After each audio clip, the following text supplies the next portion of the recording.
एक था नन्हा सा खरगोश जिसका नाम चिंचू था।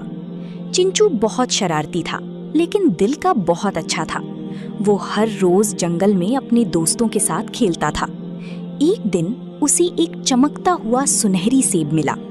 चिंचू खुशी से बोला, वाह, ये तो जादुई सेब लगता है।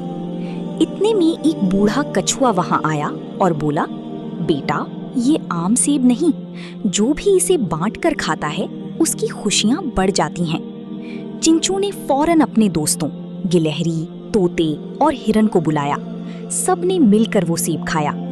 अचानक पूरा जंगल रोशनी से जगमगा उठा। दरख्तों पर रंग बिरंगे फूल खिल गए, परिंदे खुशी से गाने लगे और सब जानवर हंसने लगे। चिंचू ने मुस्कुराकर कहा, असल खुशी दूसरों के साथ बांटने में है। उस दिन के बाद चिंचू कभी खुदगर्ज नहीं बना, बल्कि हमेशा अपने दोस्तों की मदद करता रहा। सबक: जो चीजें हम दूसरों के साथ बांटते हैं, खुशियां उनसे और बढ़ जाती हैं।